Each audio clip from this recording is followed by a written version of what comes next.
समीर अरोड़ा साहब से बेटर कौन जान सकता है। सिंगापुर से बैठे हैं, दिल इनका भारत में है और हमेशा मुस्कुराते रहते हैं। और देखिए भारतीय बाजारों में काफी शानदार कॉल्स देने के लिए जाने जाते हैं।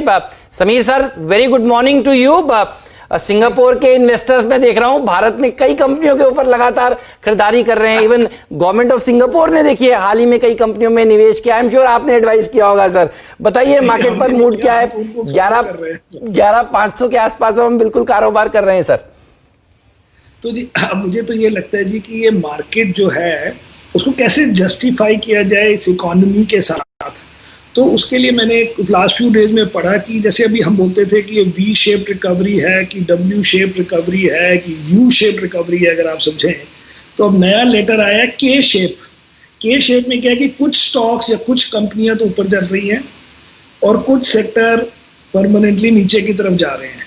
तो इससे अगर आप इसको समझे तो मेरे को तो बड़ी क्लैरिटी हो गई है इससे कि मार्केट की तरफ मत देखें और देखें कि कौन कौन से सेक्टर्स हैं जिनका कोविड से जो भी पहले ट्रेंड चल रहा था वो और बढ़ गया है, और जिसमें कोविड से पहले वैसे ही प्रॉब्लम थी, जैसे लेवरेज कंपनी हो या कोई कंपनी जिसमें डिसरप्शन की फियर्स थे, जैसे मल्टीप्लेक्स हो, कुछ ये हो, कोई ट्रैवल वगैरह जिसमें स्लो डाउन था, उनके और प्रॉब्लम बढ़ रही हैं बिकॉज जैसे जैसे टाइम निकल रहा है। तो उससे अगर आप देखें तो आप मार्केट के स्टॉक्स मोस्टली उस कॉन्टेक्स्ट में फिट कर सकते हैं। पूरी मार्केट को इकट्ठा मत देखें। सर ये बताइए, अभी ठीक है आपने कोविड कोरिलेशन बताया, लेकिन अभी तक जो चीज बहुत कॉन्फिडेंस से नहीं चल पाई है, आप देखिए कहां निफ्टी खड़ा है, कहां बैंक निफ्टी खड़ा है। मैं बैंक्स पे आ रहा था सर, अभी तक बैंक्स में बहुत कॉन्फिडेंस बाजार ने जाहिर नहीं किया है। पीएसयू बैंक के कुछ नंबर आपने देखे, आपने प्राइवेट बैंक्स के नंबर देखे, बैंक्स पे आपका नजरिया क्या है इस वक्त? बैंक्स में वो मोमेंटम कब तक आ सकता है और आपका प्रेफर्ड स्पेस क्या होगा? इसलिए नहीं आ रहा क्योंकि बैंक्स में सबसे ज्यादा प्रॉब्लम है कि ये जो मॉरेटोरियम है उसकी क्या लोग डेफिनेशन यूज कर रहे हैं और लोग क्या करेंगे। तो मुझे लगता है कि हमारे पास काफी सारे बैंक्स हैं, लेकिन हम बैंक्स को इसलिए अब जस्टिफाई कर रहे हैं कि कम से कम ये स्टॉक 30% डाउन तो है, तो इसलिए उनको अब होल्ड करने में versus buying something which is equally badly affected. अगर आप देखें एयरलाइन स्टॉक हमारी कंट्री का 12% डाउन है, मल्टीप्लेक्स स्टॉक 28% डाउन है। अगर उन स्टॉक्स को देखें कि उसमें डायरेक्टली उस सेक्टर की 100% प्रॉब्लम है। बैंक में आप कह सकते हो कि अगर बैंक के पास 10 बिजनेस थे तो 6 बिजनेस ठीक है, 4 बिजनेस में प्रॉब्लम है। सपोज एक्चुअली खाली एक भी होगी जो रिटेल में ज़्यादा लेंडिंग है, लेकिन उसके लिए भी वो स्टॉक 30-40% डाउन है। इसलिए हमने बैंक के स्टॉक्स हमारे कम हो गए क्योंकि हमने जो थोड़े एक्स्ट्रा बैंक्स थे और एक दो एक्स्ट्रा NBFCs थी वो हमने अप्रैल मई में निकाल दी, लेकिन बाकी जो बड़े बैंक्स हैं वो तो हम रख रहे हैं। जो होगा उनके साथ हम भी साथ में हैं, उनके HDFC बैंक और कोटक बैंक और ICICI। मुझे याद है आप HDFC बैंक पर काफी बुलिश हैं और आपके होल्डिंग का बड़ा हिस्सा HDFC बैंक पर है और बहुत ही शानदार बैंक है। इसने हमेशा से आउट परफॉर्म करके दिया है और आपका कन्विक्शन की दाद देता हूं सर। बैंक्स में मुझे याद है लॉकडाउन के वक्त भी आप कह रहे थे कि पैसा लगाइए, लॉन्ग टर्म में पैसा बनेगा। सर और कोई नई चीज जो आपने खरीदी हो चर्चा? जी सर, चर्चा आती है। हाँ जी, सॉरी। चर्चा सर आती है कि आपने होटल शेयरों के ऊपर थोड़ा फोकस करना शुरू किया है। कैसे देखते हैं आप इस स्पेस को अब इस समय? और आप सर कंप्लीट करिए प्लीज जो आप कह रहे थे। इंडिया के नंबर 1 ब्रोकर जीरोधा के साथ जुड़िए, जहां पर आपका ब्रोकरेज कुछ भी नहीं लगेगा। ब्रोकरेज लगेगा तो सिर्फ इंट्राडे ट्रेड में, वह भी सिर्फ 20 रुपए। तो दोस्तों अकाउंट ओपनिंग की लिंक डिस्क्रिप्शन में है, जाइए लिंक पर क्लिक करके जीरोधा में अकाउंट ओपन कराइए। नहीं, मैं पहले जो होटल का क्या है कि मैंने करीब 2 महीने पहले ये देखा कि अब उस वक्त हम क्या रिसर्च करें। मतलब हमारे को लगा, अभी भी वैसे वो लगता है, लेकिन अब होटल तो हमारा चल गया हो, इंडियन होटल। लेकिन बिग पिक्चर ये स्टोरी थी कि जो स्टॉक 50-60% डाउन है और जो स्टॉक 15-20% अप है, उनमें रिसर्च करनी है कि जो 20% अप है क्या वो 20% अप जायज़ है, क्या उसमें अगर हमारे पास बाई चांस पहले से पड़े थे तो क्या उनको कम कर दें या पड़े रहने दें या बढ़ा दें। और जो 50-60% डाउन थे या 40-50% डाउन थे, उनमें आधे टर्मिनल केसेस के अब इनका तो कोई होप नहीं है। तो हमने उसमें 3 स्टॉक खरीदे थे जो 50% डाउन थे उस वक्त। उसमें से एक का मैंने बोला था टीवी में, तो मैं आपको बताता हूँ। उस वक्त था कि इंडियन होटल का 50% डाउन है, अगर वो 3 साल बाद बाद भी होटल उस पोजीशन में आ गया जो 1 महीने पहले था कोविड के, तो हमारे पैसे डबल हो जाएंगे। और दूसरा है कि अगर वैक्सीन कहीं वर्ल्ड में कोई निकालेगा 6 महीने में, 3 महीने में, हमारी कंट्री में तो वैक्सीन निकलेगी नहीं, और हमारी कंट्री पता नहीं पहुंचेगी भी कितने महीनों बाद। लेकिन कोई भी जो वैक्सीन निकालेगा उसके बेनिफिशियरी वही होंगे जो गारंटीड सर्वाइवर है। तो हमारे हिसाब से ये होटल गारंटीड सर्वाइवर था, लेकिन तब से वो 30% बढ़ गया, बट अभी हमारे पास है। लेकिन जनरली हम पूरा पोर्टफोलियो वो नहीं बनाना चाहते जो कि बीटन अप नेम्स का हो। तो इसलिए अब हम भी वो ले रहे हैं जो नए थीम्स, जो मतलब के अगर आप ऐसे देखेंगे तो जो के में ऊपर की तरफ लाइन जा रही है, उसमें जो स्टोरीज हैं वो हैं टेक, फार्मा, स्पेशलिटी केमिकल्स, ये PLI रिलेटेड, ये चाइना का मूव टू इंडिया रिलेटेड, और ये इंटरनेट में अगर किसी की आप हेल्प कर रहे हो, कोई ऑनलाइन ज़्यादा चला गया, उसमें अनफॉर्चुनेटली बहुत ज़्यादा कंपनीज नहीं है, तो आपको वैसे ही समझ आ जाएगी इतनी कंपनियां ही बड़ी कम है। तो उन सब के ट्रेंड्स जो हैं, जो अगर हम पहले सोचते थे सपोज कि भाई X% पर एनम एक्स्ट्रा लोग will go online and do activity online, वो बहुत कंप्रेस हो गया टाइम पीरियड। अब 3-4 साल का ग्रोथ इकट्ठा हो गया, उसके बाद उस लेवल से आगे चलेगा गेम, और जो लोग बुरे हाल में थे उनका बुरा हाल कंप्रेस हो गया। सही बात है। इसलिए दोनों तरफ के एक्सट्रीम्स हो गए हैं। अभी मैं आपको बताऊं कि यूएस में, ये मैंने परसों शायद पढ़ा था कि 500 S&P 500 is up 6% this year, okay. लेकिन अगर आप बॉटम 100 स्टॉक्स देखेंगे out of 500, so they are down 50%। बिल्कुल सही है सर। तो इतना फर्क हो गया है between the winner and the loser. इसलिए इंडिया में भी हम वही ढूंढ रहे हैं, लेकिन अब आप बैंक्स में हम भी कंफ्यूज है क्योंकि लूजर तो नहीं है वो, सही है, लेकिन ऑब्वियसली करंटली प्रॉब्लम में है, लेकिन कम से कम वो 30% डाउन तो है। नहीं, ठीक बात है। हम और इतना बढ़िया फंड रेज कराए इस भाव पर, ऐसे एनवायरनमेंट में, ये खुद में कॉन्फिडेंस देता है सर। मैं आपसे जानना ये चाहता हूं, और हर बार जब आप आते हैं आपसे ये सवाल होता है, कितना पैसा आपने शेयर बाजार में लगा रखा है, लॉन्ग शॉर्ट के बारे में भी अपना बताइए, और ये भी बताइए, हमारे यहाँ सब लोग कहते हैं करेक्शन आएगा करेक्शन आएगा करेक्शन आएगा, आ ही नहीं रहा है। लिक्विडिटी आप लोग FIIs इतना भेज रहे हैं, इस महीने भी देखिए अगस्त के महीने में इतना पैसा आया है FIIs का, ये पैसा आता रहेगा ना, ये कन्विक्शन है आपको? ये पता नहीं, लेकिन अगर आप मार्केट को, निफ्टी को गिनेंगे तो उसमें आसानी से करेक्शन आनी मुश्किल होती है, क्योंकि निफ्टी में 15% तो है रिलायंस, जो हम लोगों को मतलब कोई आसानी से ज्यादा बेचेगा नहीं। उसके बाद आप करें तो करीब 5-6%, 15% होगा टेक, राइट, ये सॉफ्टवेयर हमारा। तो सॉफ्टवेयर में भी पीपल आर सेइंग कि रिलेटिवली तो एटलीस्ट मैसिव बेनिफिशियरीज हैं, क्योंकि उनकी ग्रोथ वगैरह ठीक है and spending will go up, और उनकी वैल्यूएशन बहुत हाई नहीं थी पहले, तो ये 30% ठीक हो गया। उसके बाद आप जोड़ दो 5-6% फार्मा, 4-5% ये भारतीय वगैरह, तो ये हो गया 40%। उसके बाद 30% है जी फाइनेंशियल्स, जो वैसे ही 30% डाउन है, तो ये नहीं है कि उसमें अभी आप बड़े ऊपर चल रहे, तो 70% हो गया। अब बचा कंज्यूमर टाइप। अब कंज्यूमर टाइप में क्या होता है कि वो कम गिरते हैं और कम बढ़ते हैं, लेकिन वो क्वालिटी एंड स्टेबिलिटी और व्हाटएवर गिना जाता है। तो इसलिए निफ्टी का बहुत ज्यादा गिरना वुड मीन कि किसी ने टॉप डाउन मैक्रो सेलिंग कर दी है, not by looking at the components and saying कि हमें किसी एक पार्ट में बड़ा गलत लग रहा है, बिकॉज जो चीज थोड़ी गलत है वो काफी गिर चुकी है।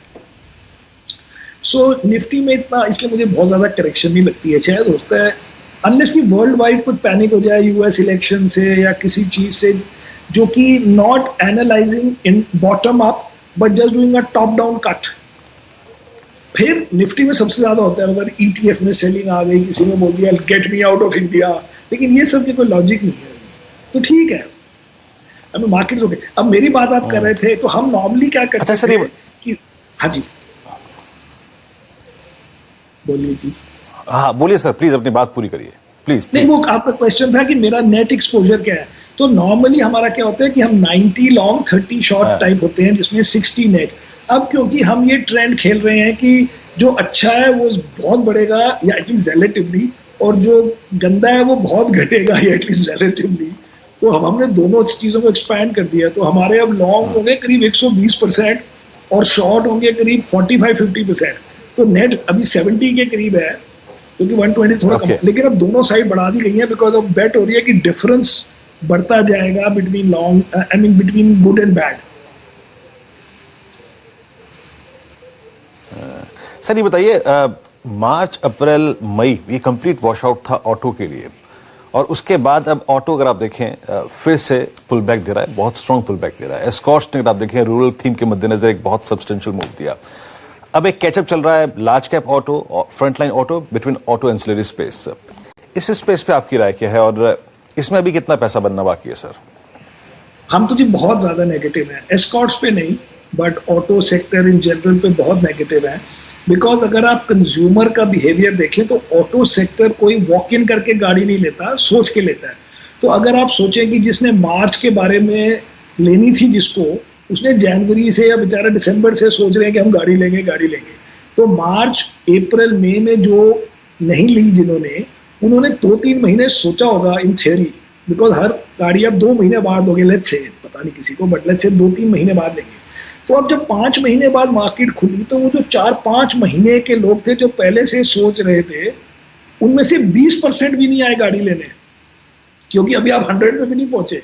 लेटेस्ट से एवरी मंथ 100 गाड़ियां बिकनी थी, तो मार्च के लोगों ने 100 लेनी थी, अप्रैल के लोगों ने लेनी थी, मई के लोगों ने लेनी थी, जून के लोगों ने लेनी थी, तो गए का सारे लोग। और अगर नए 100 लोग आ गए गाड़ी लेने किसी दिन, तो वो नए लोगों में और पुराने लोगों में ऐसा क्या फर्क है कि पुराने वो सारे गायब हो गए। तो मेरे हिसाब से एक्चुअल सेल ओरिजिनल प्लान के हिसाब से 20% भी नहीं है जी, क्योंकि आपने 5 महीने के अगर लोगों में से 15% लोग भी आए होते तो अभी आपकी 75 गाड़ियों की सेल हो रही होती, और 75 की गाड़ियां भी सेल नहीं हो रही।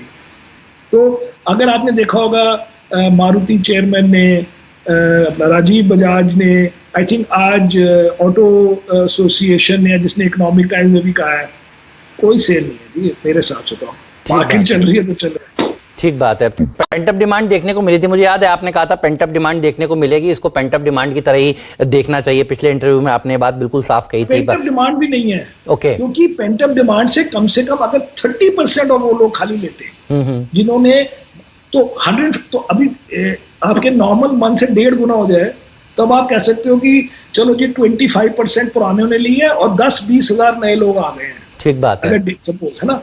अब क्या है कि पुराना नंबर का भी, मतलब क्यूमुलेटिव नंबर का 15% भी नहीं पहुंच रहा, तो कहाँ गए वो लोग सारे। और एक और आपने एक इंटरव्यू देखी होगी, महेश व्यास है ना शायद, जो CMI के, वो मैंने CNBC में देखी थी उसमें पिछले हफ्ते, तो वो कहते हैं कि जी सैलरी जॉब्स इंडिया में है करीब 80-90 करोड़, और उसमें से 18 करोड़ जॉब्स लॉस्ट। तो मतलब 20% of salary jobs are gone, and उसमें वो नहीं गिना जा रहा जिसकी सैलरी कट हो गई, जिसको पता है कि मुझे बोनस नहीं मिलेगा अगर सैलरी कट नहीं हुई, या मुझे इंक्रीमेंट नहीं मिलेगा। तो ये सब लोग ही तो कार लेते हैं इतनी जल्दी की, मुझे अभी कार चाहिए क्योंकि मैं अब ऊबर में नहीं जा सकता या शेयर ट्रांसपोर्ट में नहीं जा सकता।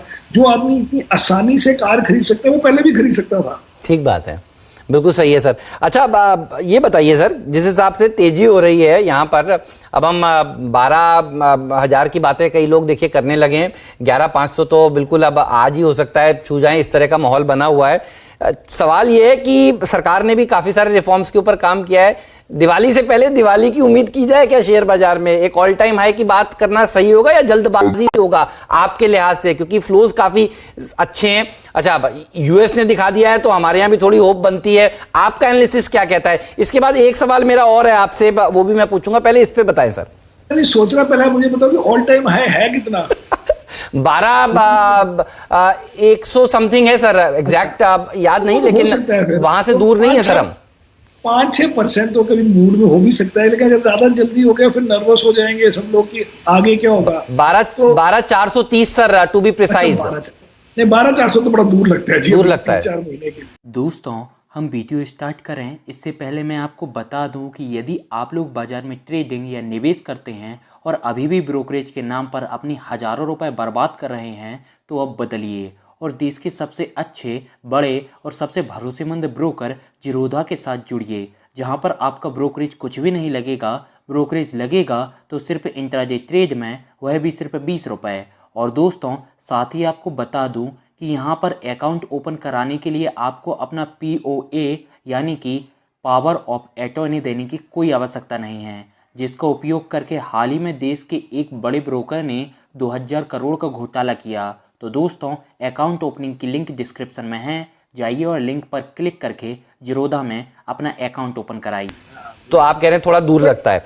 मुझे लगता है कि नर्वस भी ना कर दे वर्ल्ड को। अगर सारा तो बहुत चले, फिर कहेंगे अब यूएस इलेक्शन हो गए, अब बाइडन आ गया, वो टैक्स का कर रहा है, वो थोड़ा लेफ्टिस्ट है। इतना ज्यादा नहीं बढ़ाना चाहिए। अभी हमारी मेन हाईलाइट रही है कि पुराने लॉसेस सबके रिकवर हो गए हैं, वो 5 अप्रैल में के, राइट। अभी ईयर टू डेट तो कुछ ज्यादा पैसे बने नहीं, बल्कि डाउन ही है मार्केट तो 5-6%। तो अभी फिर भी इसलिए ओवर बुरा नहीं लगता कि कर क्या रहे हैं हमारी मार्केट वाले। और तो 12,400 हो गया तो फिर सब नर्वस हो जाएंगे, बट ठीक है, मजा आएगा, तब तक तो एंजॉय करेंगे सब। ठीक बात है। ब्रॉडली हल्के हल्के होना चाहिए, थोड़ा सा कंट्रोल। ठीक है, तो स्पीड थोड़ी हल्की होनी चाहिए, slow and steady wins the race. Sir आखिरी सवाल आपसे ये है कि आपकी अपनी बिगेस्ट लर्निंग क्या रही है सर कोविड के समय में, जो आप हमारे दर्शकों से शेयर करना चाहते हैं? एक तो सबसे बड़ी ये रही है कि ऑफिस जाए बगैर भी काम बड़े होते हैं। मैंने कभी सोचा नहीं था, क्योंकि मैं तो टोटली ऑफिस ओरिएंटेड था। और मैंने पहले 1 महीने लोगों को बोला हो ही नहीं सकता कि लोग ऑफिस ना जाए, कैसे हो सकता है, कैसे घर में बैठ के काम करेंगे। हम तो अभी तक नहीं गए, अब हमारे ऑफिस खुल गए हैं सिंगापुर में। जी सर। हम अभी भी नहीं जा रहे। So that it's, but it shows also कि कितना अंडरलाइंग टेक्नोलॉजी एंड वो हो चुका था world wide, including in India, कि किसी ने ये नहीं बोला कि ऑफिस ना जाने के कारण मेरे बिजनेस को कुछ हुआ। ऑफ कोर्स किसी का business requires you to go to office, वो अलग बात है, और requires you to go for work obviously अगर फैक्ट्री वगैरह में। But it is mind boggling कि इतने बड़े बड़े बैंक, इतनी बड़ी बड़ी कंपनीज और 95% बंदे 15 दिन के अंदर घर से काम कर रहे हैं। बट उसके कारण मुझे लगता है जैसे Zoom type company, Zoom is like Apple, it has changed the world. जी हाँ, बिल्कुल सही, बिल्कुल सही है। एंड आई एम श्योर आपने इसमें पैसा लगाकर पैसा बनाया भी होगा। नहीं, जूम में नहीं बनाया, बड़ा मुझे दुख होता है, क्योंकि मैं पहले ऑफिस ओरिएंटेड था, तो मेरा जूम मिस हो गया। बट मुझे मेरा दिल करता है लूं, लेकिन मैंने लिया नहीं क्योंकि बहुत ज्यादा चल गया मुझे। सही बात है, जूम ने क्या रैली दिखाई है। सर मजा आ गया आपसे बात करके। आप अपनी सेहत का ध्यान रखिए। इंडिया जब आएंगे तो फिर आपको अपने स्टूडियो में भी आमंत्रित करेंगे। धन्यवाद आपका। Have a very nice day in Singapore. See you soon sir. Thank you sir. India के नंबर 1 ब्रोकर जीरोधा के साथ जुड़िए, जहां पर आपका ब्रोकरेज कुछ भी नहीं लगेगा। ब्रोकरेज लगेगा तो सिर्फ इंट्राडे ट्रेड में, वह भी सिर्फ 20 रुपए। तो दोस्तों, अकाउंट ओपनिंग की लिंक डिस्क्रिप्शन में है, जाइए लिंक पर क्लिक करके जीरोधा में अकाउंट ओपन कराइए।